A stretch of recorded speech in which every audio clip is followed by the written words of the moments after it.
શુભ સવાર મિત્રો। આજે આપણે અધ્યાય 4નો 30મો શ્લોક સમજીશું। સર્વેપ્યતે યજ્ઞવિદો યજ્ઞ ક્ષપતિ કલ્મષા યજ્ઞશિષ્ટામૃતભુજો યાંતિ બ્રહ્મ સનાતનમ। યજ્ઞના અર્થને જાણનાર આ સર્વ યજ્ઞકર્તાઓ પાપ કર્મોમાંથી મુક્ત થઈ જાય છે અને યજ્ઞોના ફળરૂપી અમૃતનું આસ્વાદન કરીને પરમ દિવ્ય આકાશ પ્રતિ આગળ વધે છે।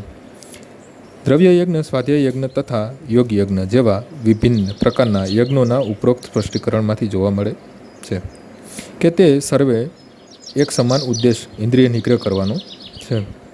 ઇન્દ્રિય તૃપ્તિ એ જ ભૌતિક અસ્તિત્વનું મૂળ કારણ છે। તેથી જ્યાં સુધી મનુષ્ય ઇન્દ્રિય તૃપ્તિથી વિભિન્ન ભૂમિકામાં સ્થિત ન થાય ત્યાં સુધી તેને પૂર્ણ જ્ઞાન પ્રાપ્ત થતું નથી। પૂર્ણ આનંદ તથા પૂર્ણ જીવનની સનાતન ભૂમિકામાં પણ ઉન્નત થવાની શક્યતા રહેતી નથી। આ ભૂમિકા નિત્ય આકાશ તથા બ્રહ્મ આકાશમાં હોય છે।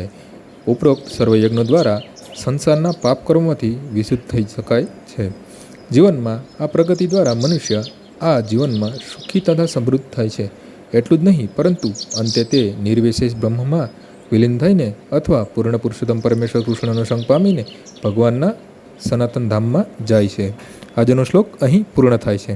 આવતીકાલે ફરીથી સવારે 6 વાગ્યે મળીશું। જય શ્રી કૃષ્ણ।